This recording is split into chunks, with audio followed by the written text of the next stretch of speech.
move a big titty button. Ladies and gentlemen, welcome back to John Dudley Speaks. I'm your host, Freddie Gibbs. Hailing from Gary, Indiana, Freddie Gibbs dropped Full Metal Jacket in 2004, kickstarted a long string of releases that eventually landed him a deal with CTE World under Young Jeezy, mixtapes from POC and hosted by Gangsta Grillz, lent Freddie significant underground cred, and not before long he started his own label ESGN in 2013. But the world would soon fully experience his sheer genius and wit the very next year on Pinata, a joint project with legendary producer Madlib. Not only is it one of the best rap albums of the decade, it's one of the best rap albums of all time, with slick flows that flirt with mafioso rap as much as it does with an aggressive SoCal in-your-face vibe. And the production from Madlib is just top tier and ambitious as hell. The rest of the 2010s were very kind to Freddie from this point on from a musical standpoint, with Shadow of a Doubt, You Only Live Twice, Freddie, and Fetty, continuing a red-hot winning streak that fed right into his next collaboration with Madlib, Bandana, in 2019, which is an exquisite yet imperfect follow-up to Pinata. But I think the 2020s is when Freddie got even more interesting, shifting his style, aesthetic, palette, and ambitions, starting with the masterful Alchemist-produced Alfredo, one of the best records of the 2020s so far. His next solo effort, the highly underrated Soul Sold Separately, found Freddie attempting to crack into mainstream rap for the first time in a while, and though it stumbles in its modern trap feel, his songwriting is more stellar and astute than it ever has been. Which brings us to this year's You Only Die Once, a swing back in the descriptive lyricism and DIY production of You Only Live Twice, and though it's not on the level of an Alfredo or even a Shadow of a Doubt, Freddie shows that once again that true beauty in artistry is in consistency.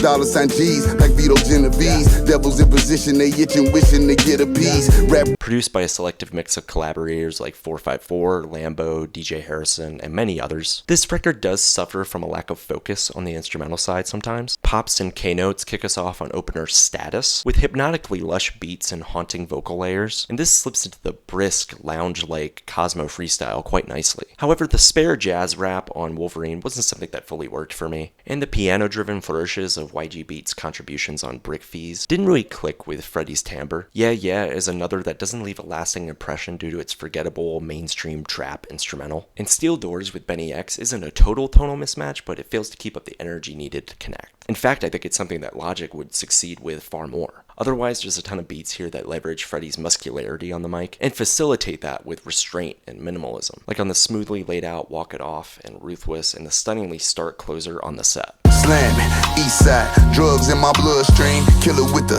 illegitimate funds, I got them scrubbed clean. To some degree, we can expect that lyrical content from a Freddie record is going to be similar to what we've heard before. And on You Only Die Once, that's pretty much what you get. But the nuances that he peppers in throughout are awfully deeply personal and insightful, more so than what we've seen from him on other solo efforts. On Cosmo Freestyle, he speaks on how he's able to prevail despite all the obstacles in his path, namely the snakes in the grass that are attempting to milk his own fame for their gain. The brag rap of Wolverine and the vivid storytelling of Brick Fees show two sides of the same coin for Freddie, boasting his attention to detail while doubling down on his abrasive persona. His wordplay is terrific across this record as well, linking references and similes together effortlessly, providing a stream of consciousness atmosphere that only Freddie can conjure up. I especially love the I'm leaving with something meme drop as well. The record can lose sight of what the core themes and motifs are, leaving it a tad unwieldy with a need of fleshing out these ideas. But overall, it's yet another set of solid tracks, buoyed by Freddie's unconventional approach to songwriting.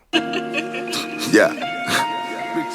You know, it's coming in at like 26, but you know what I'm saying? I'm gonna throw 6 on there, so it's gonna be 30. Nobody else in the rap lane right now raps like Freddie. And the best part about that is that Freddie knows that, and he totally exploits it. His ability to hit triplet flows and spin it into completely different, eclectically singular pace at a moment's notice, it takes true refinement and skill. And that side of him has not waned at all over this last decade. What I loved most here was the consistent energy that Freddie brings. And on Ruthless, that shows more than ever, where he drives the song forward with a strong, subtly melodic hook, and his gravelly voice that's commanding at every turn. On The Set is another highlight where his breath control is extremely impressive, but there's a quiet vulnerability and anger behind a lot of these lyrics, offering perspective on Diddy's crimes, and even Nipsey Hussle's death with a tenderness that's achingly human. There are passages where Freddie gets a bit too comfortable, so his switch-ups don't hit the same high notes that they always do, but luckily for us, it's not too noticeable when his presence on the mic is as dynamic as it is here. No demonstration at all in the streets. Yeah. No no one against us. Against me for what? Because I am not president. By far the worst component of this record is its track listing, with the sequencing coming together as slightly wonky and awkward. At 13 tracks and 34 minutes, the clunky midsection really does take the wind out of the sails between the strong tracks at the beginning and the strong tracks at the end. But a highlight, in spite of the odd pacing and the placement of certain tracks, is definitely the runtime by track, often coming in around 2 to 3 minutes. Brick Fees and On the Set are the longest tracks here, and that's with good reason because it gives Freddie the space for his stories to land. However, from an overall perspective, I feel like a shifting around of these songs to latch onto a particular theme would have done the record some good.